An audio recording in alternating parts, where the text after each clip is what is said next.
그러므로 생각하라. 너희는 그때 육체로는 이방인이요 손으로 육체에 행한 할례를 받은 무리라 칭하는 자들로부터 할례를 받지 않은 무리라 칭함을 받는 자들이라. 그때 너희는 그리스도 밖에 있었고 이스라엘 나라 밖의 사람이라. 약속의 언약들에 대하여는 외인이요 세상에서 소망이 없고 하나님도 없는 자이더니 이제는 전에 멀리 있던 너희가 그리스도 예수 안에서 그리스도의 피로 가까워졌느니라. 그는 우리의 화평이신지라. 둘로 하나를 만드사 원수된 것 곧 중간에 막힌 담을 자기 육체로 허시고 법조문으로 된 계명의 율법을 폐하셨으니 이는 이 둘로 자기 안에서 한 새 사람을 지어 화평하게 하시고 또 십자가로 이 둘을 한 몸으로 하나님과 화목하게 하려 하십니다. 원수된 것을 십자가로 소멸하시고 또 오셔서 먼 데 있는 너희에게 평안을 전하시고 가까운 데 있는 자들에게 평안을 전하셨으니 이는 그로 말미암아 우리 둘이 한 성령 안에서 아버지께 나아감을 얻게 하려 하심이라. 그러므로 이제부터 너희는 외인도 아니요 나그네도 아니요 오직 성도들과 동일한 시민이요 하나님의 권속이라. 너희는 사도들과 선지자들의 터 위에 세우심을 입은 자라. 그리스도 예수께서 친히 모퉁이 돌이 되셨느니라. 그의 안에서 건물마다 서로 연결하여 주 안에서 성전이 되어가고 너희도 성령 안에서 하나님이 거하실 초소가 되기 위하여 그리스도 예수 안에서 함께 지어져 가느니라. 제가 얼마 전에 기독교 TV 영상을 보다가 깜짝 놀랐습니다. 왜 그러냐면 이게 CBS가 맞는지 모르겠는데요. 거기 새롭게 하소서라는 프로그램이 있는데 이게 여러 방면의 그리스도인들이 나와서 내가 어떻게 예수님을 만나게 되는지 간증하는 프로그램입니다. 그런데 어느 날 거기를 보니까 이 가수이자 배우죠. 이 엄정화 씨가 나온 거예요. 그런데 저는 이분이 그리스도인인 줄 몰랐거든요. 그런데 이렇게 유명한 연예인이 이 기독교 프로그램에 섭외됐다는 것도 놀랍지만 여러분 이런 셀럽들이요. 자기 정치 성향이나 종교를 밝힌다는 게 쉬운 일이 아닙니다. 자칫하면 내가 안티가 생길 수 있기 때문에 이런 걸 밝히는 게 쉽지 않아요. 그런데 이런 분이요. 간증하는 기독교 프로그램에 출연을 한 거예요. 그래서 제가 너무 궁금해서 그 간증을 들어봤는데 이분은 자신이 어떻게 예수님을 만나게 됐는지 정말 편하게 간증을 했지만 저는 거기서 너무 큰 깨달음을 얻은 거예요. 그러면 그게 뭐냐? 이분이 말하길 자기는 기독교뿐만이 아니고 원래는 종교를 갖는 게 불가능한 사람이었다는 거예요. 늘 내 열심으로 살았는데 심지어 그 노력의 결과로 성공을 해왔기 때문에 자기 스스로를 대단한 사람이라고 믿게 됐다라는 거죠. 그래서 이 종교를 믿는 사람들은 나약한 사람, 정신력이 약한 사람들 이렇게 생각을 하고 자기는 자기 자신을 늘 믿어왔다는 거죠. 그래서 이분이 말하길 나에게 세상에서 제일 오글거리는 말이 뭐냐라고 하면 그게 기도 소리였답니다.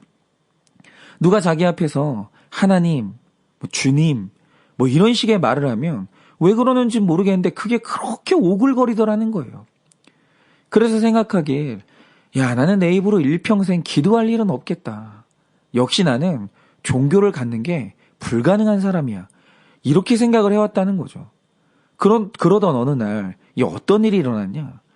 그때도 톱스타로서 활발하게 활동을 하고 있었는데 막 어떤 영화 촬영을 끝내고 휴식을 갖고 있었어요. 그런데 그때 무슨 고난이 있었던 것도 아니고요. 외로운 날도 아니었답니다. 그냥 여유롭게 강아지를 데리고 자기 집 주변을 산책하고 있는데 정말 아무 이유 없이 하나님이 생각나더라는 거예요. 그래서 자기 스스로 계속 그런 생각을 했답니다. 왜 갑자기 하나님 생각이 나지? 내가 왜? 왜 이러지? 그러면서 안 그러려고 하는데 그날따라 마음속에서 생각도 안 해본 하나님 생각이 떠나지를 않더라는 거예요. 그래서 이분이 안 되겠다 싶어서 생각하길 그래. 그러면 내가 이 산책을 하다가 십자가가 하나라도 보이면 그 교회에 들어가서 기도를 해봐야 되겠다. 이 결심을 했어요. 그리고 이제 교회를 찾는데 이상한 게 뭔지 아세요? 우리나라는 어디를 가든지 불 꺼진 밤이 되면 십자가가 안 보이는 곳이 없거든요. 그래서 평소에는 이 교회가 참 많기도 하다 이런 생각을 하고 살았는데 이 인생에서 처음으로 간절한 마음에 교회를 찾는데 그날따라 그만던 십자가가 하나도 안 보이더라는 거예요. 그런데 찾다가 못 찾게 되니까 갑자기 마음에 서운함이 그렇게 몰려오면서 갑자기 눈물이 나더라는 거예요. 아니 하나님, 아니 당신이 나를 불러서 내가 찾으려고 하는데 어떻게 교회 한 군데를 못 만나게 하시냐고. 그러면서 마음으로 한 불평이 뭐냐면 지금 나한테 천사 한 명만 보내달라고. 그래서 당신이 살아계시다고 나한테 말해달라고. 아니 사람이 천사 좀 만나면 안 되는 거냐고. 이러면서 불평하는 기도를 했다라는 거예요. 그런데 그분 말에 의하면 정말 불평 같은 기도를 하면서 울고 있는데 갑자기 그때 전화 한 통이 오더라는 거예요. 그런데 그 전화가 누구 전화였냐면 세상에서 엄정화 씨가 가장 사랑하는 일반인 친구인데 너무 바빠서 1년에 한 번 얼굴을 볼까 말까 하고 너무 바쁠 때는 통화도 못하고 지내는 그런 친구였다는 거예요. 그런데 아무 일도 없고 약속도 안 했는데 마침 그 절묘한 타이밍에 이 친구한테 전화가 온 거예요. 그런데 이 친구가 어떤 친구냐. 이분이 크리스찬인데 평소에 엄정화 씨를 전도하려고 그렇게 애를 쓰는 친구였다는 거예요.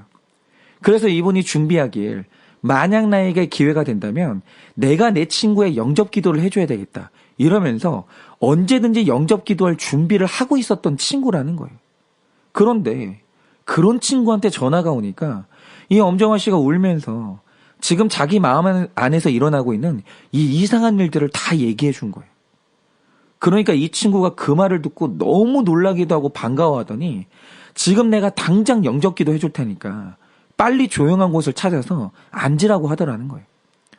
그래서 엄정화 씨가 정신없이 기도할 수 있는 이 조용한 곳을 찾다가 어느 언덕 하나를 찾아서 올라갔는데 거기를 딱 올라가니까 드디어 눈앞에 커다란 십자가 하나가 보이더라는 거예요. 그러니까 이 친구가 그게 우연이 아니라고 빨리 그 자리에 앉으라고 하더래요. 그래서 둘이 눈을 감고 이제 기도를 하는데 저는 우리가 복음으로 준비된다는 게 이래서 중요하다고 생각하는데요. 이 친구가 지금부터 내 기도를 따라해 하면서 가장 먼저 시킨 영접 기도 내용이 뭔지 아십니까? 이거예요. 주님, 저는 죄인입니다. 이 고백을 가장 먼저 시키더라는 거예요. 그런데 예전 같으면 이 자기 잘난 맛에 사는 스타라서 절대 이런 말은 따라하지 않았을 텐데 그 마음으로 그 고백이 약간 억울하긴 했지만 입술로 따라했다는 거예요. 주님, 저는 죄인입니다. 그런데 신기한 게 뭐냐? 내가 죄인임을 시인하고 따라하는 순간 그 고백이 인정이 되면서 그렇게 눈물이 나더라는 거예요. 그런데 바로 이게 신기한 겁니다. 12절 말씀처럼 내가 의인일 때 내가 내 자신을 대단하다고 믿고 나만 믿고 살 때는 나는 그리스도 바깥에 있었고 하나님 나라 밖에서 살았어요. 그런데 그 잘난 내가 내려놔지고 내가 죄인인 게 인정이 되고 고백이 되는 그 순간 13절 말씀처럼 예수님과 그렇게 멀리 있던 내가 예수 그리스도 안으로 그 자리에서 들어가게 되더라는 거예요. 그리고 더 중요한 사실이 뭐냐. 복음을 전해준 친구가 평소에 그렇게 친한 친구고 사랑하는 친구인데 이상하게 종교 얘기만 나오면 어색해지고 그 순간 서로가 이방인이 됐거든요. 그런데 내가 죄인인 것이 인정이 되고 그리스도의 피로만 구원받을 수 있다는 게 인정이 되니까 드디어 중간에 그 친구와의 사이에서 막힌 담이 허물어지고 마침내 둘이 완전하게 하나가 됐더라는 거예요. 그런데 오늘 말씀에서 바로 이 진리가 드러나는 겁니다. 여러분 11절과 12절을 보시면 사람과 사람 사이를 나누는 악함 하나가 드러납니다. 그게 뭐냐? 여러분 우리가 확실히 해야 될 건 하나님이 우리에게 주신 율법은 악한 게 아니에요. 율법은 하나님의 성품을 드러내는 선한 법입니다. 그런데 율법은 선한데 율법주의가 왜 악한지 아십니까? 처음 하나님이 우리에게 율법을 주실 때 이 율법의 이 기능과 의도가 뭐냐면 내가 너에게 준 법 중에 너희가 얼마나 많은 것을 못 지키는지 내 부족함과 죄를 보라고 주신 게 율법이에요. 그러니까 율법을 받아서 율법을 통해 내 죄와 부족함을 봤다. 그건 율법의 기능이 올바르게 된 거고 율법을 바르게 묵상한 거예요. 여러분 마찬가지로 우리가 말씀을 큐티할 때 큐티의 목적이 뭔지 아십니까? 말씀을 통해서 내 죄를 보려고 하는 게 큐티예요. 그래서 사람이 정상적으로 큐티하게 되면요, 겸손해지는 거예요. 그런데 이 율법주의자들이 저지른 죄가 뭐냐? 이들이 율법 묵상을 거꾸로 한 거예요. 그러니까 내가 얼마나 율법을 지키지 못하는 악한 사람인지 그걸 봐야 되는데 거꾸로 내가 몇 가지의 율법을 지켰는지 세면서 자기 의의가 높아지는 거예요. 나는 율법을 5개나 지키는 사람이야. 나는 율법을 6개나 지키는 사람이야. 율법 묵상하고 교만해지는 거예요. 그러니까 예수님이 니고데모와 대화를 할 때 여러분이 잘 기억해 보시면 예수님은 율법을 말하면서 니고데모의 부족함과 완전한 의로움에 대한 실패를 나누려고 율법 얘기를 했어요. 그런데 니고데모는 율법을 통해서 보게 되는 게 뭡니까? 어릴 때부터 내가 지켜온 율법의 횟수를 세고 있는 거예요. 그러면서 이 니고데모가요, 교만해진 거예요. 여러분 이게 율법주의예요. 율법주의는 뭐냐? 내가 지키지 못한 율법을 보면서 겸손해지는 게 아니라 내가 지킨 율법을 보면서 교만해지는 거예요. 그러니까 이 교만해지면은 예수님과 화해가 안 되는 거예요. 그러니까 오늘 우리도 마찬가지로 큐티를 하는데 내가 큐티를 했는데도 교만해졌다. 그러면 그건 100% 큐티를 잘못한 겁니다.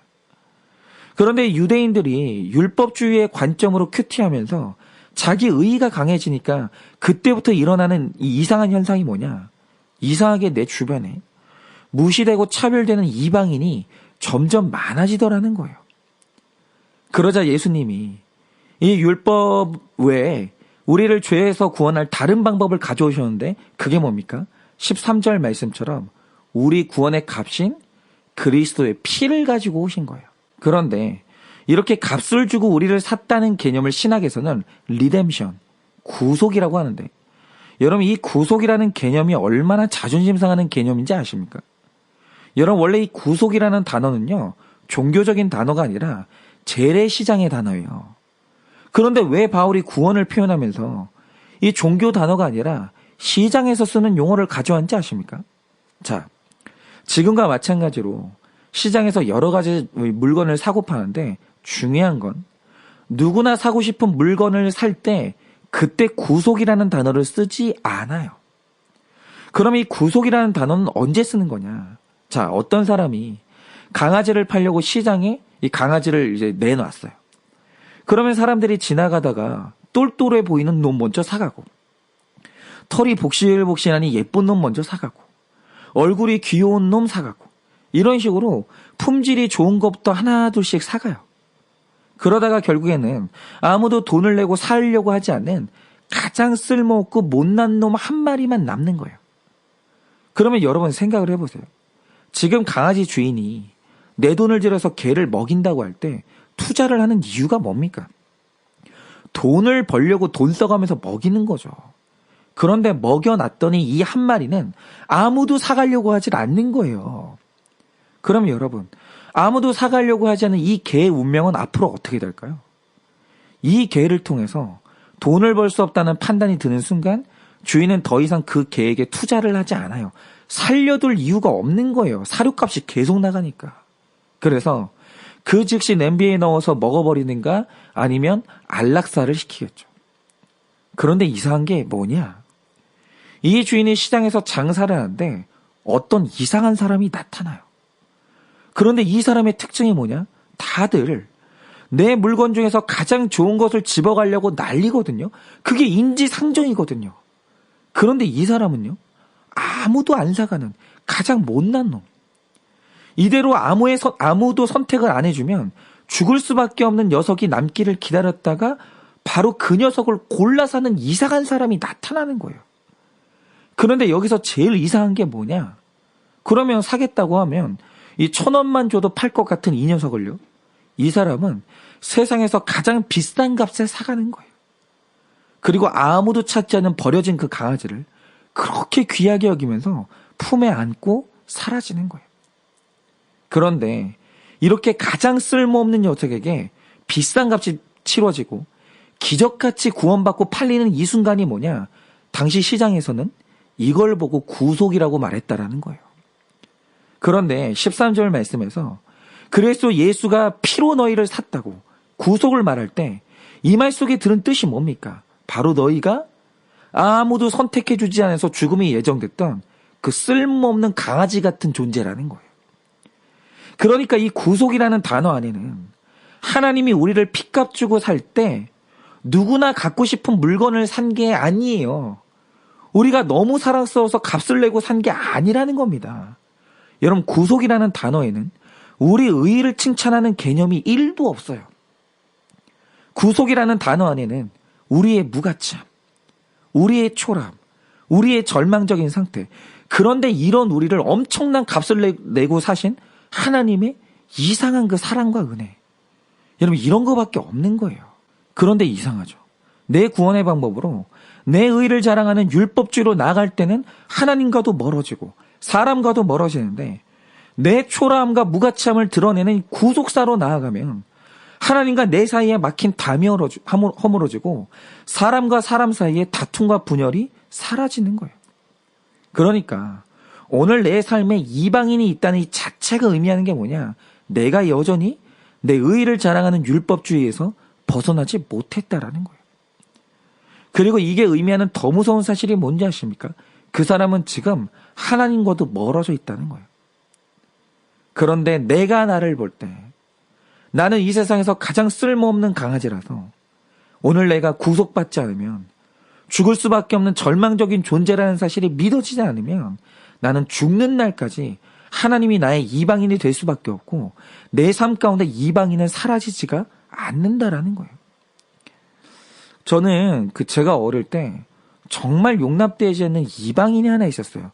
그게 누구냐 하면 바로 대형교회 목사님들이었어요. 그런데 왜 나의 삶에서 대형교회 목사님들이 나의 이방인이 됐을까를 생각해보면 이 두 가지 이유가 있었는데요. 하나는 엄청난 피해의식이었어요. 그러니까 규모가 작은 우리 교회에서는 이 한 사람 한 사람이 없으면 안 되는 기둥 같은 사람들이거든요. 그런데 어느 날 이 사람들이요, 우리 교회를 떠난대요. 그때마다 우리 교회는 엄청나게 상처를 받거든요. 그런데 이분들이 우리 교회를 떠나서 늘 가는 곳이 어디냐? 전부 다 대형교회로 가는 거예요. 그런데 여기서 제가, 주님, 저는 죄인입니다. 왜 이런 일이 일어나는지 제 안에서 죄를 찾겠습니다. 라고 했으면 그때마다 그리스도와 가까워지고 그들이 찾아가는 대형교회에서 배우는 게 됐을 텐데, 제 안에 이 구속사가 없고 성령님이 없으니까 자꾸 내 가난을 의로 여기면서 대형교회를 작은 교회 죽이는 강도나 작은 교회 성도를 뺏는 도둑으로 여기는 거예요. 그런데 여러분, 이 땅에 존재하는 이 다른 교회들이 여러분 나의 경쟁 상대입니까? 아니, 나와 같이 예수님을 믿는 그들이 어떻게 나의 이방인입니까? 아니잖아요. 여러분, 19절 말씀처럼 교회의 이름은 달라도 예수님을 믿는 모든 사람은 한 시민이요 하나님의 권속이에요.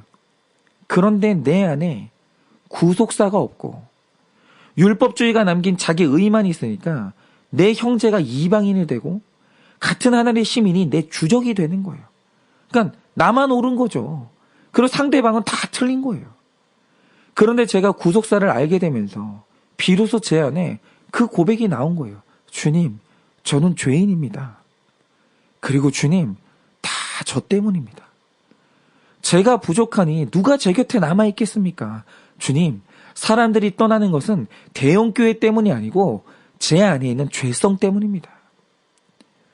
주님이 저라는 사람은 예수님이 구속해주지 않으면 버려질 수밖에 없는, 하나님에게도 버려질 수밖에 없고 사람에게도 버려질 수밖에 없는 이 세상에서 가장 못나고 쓸모없는 개가 바로 나입니다.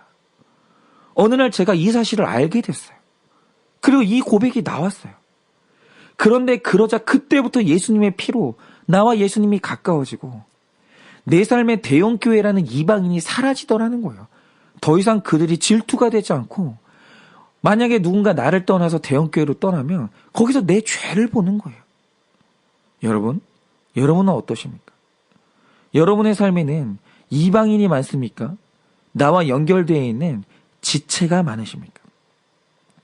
오늘 내가 형제들과 연결되지 않고 예수님과 연결되지 않는 이유는 내 안에 있는 자기의 때문이에요. 자기의. 구속사가 열려서 내가 얼마나 죄인인지가 깨달아지고 내 의가 버려지지 않으면 내 삶의 이방인은 절대로 사라지지 않는다는 거예요. 여러분, 내 의가 살아있는 한 내 아내도 내 이방인이고 내 남편도 이방인이고 내 자녀도 내가 섬기는 목회자도 다 이방인 되는 거예요. 그러니 제가 오늘도 이건 단순히 설교로 되는 게 아니고요. 오늘도 저와 여러분을 위해서 간절히 기도하는 것은 우리 안에서 인생의 가장 위대한 고백이 나오기를 원해요. 그게 뭡니까? 주님, 제가 죄인입니다. 주님, 저는 사람에게 하나님에게나 버려질 수밖에 없는 아무 쓸모없는 개에 불과합니다. 하나님, 제가 그런 사람입니다. 제 삶에 어떤 일이 일어나도 누군가 저를 어떻게 무시하더라도 주님, 저는 그게 마땅한 사람입니다. 여러분, 드디어 이 고백이 나오기를 원해요. 그래서 나를 살리는 이 회개가 우리 안에서 이제 나와서 내 삶의 이방인이 사라지고 나와 그리스도가 피로써 가까워지길 예수님의 이름으로 축원을 드립니다.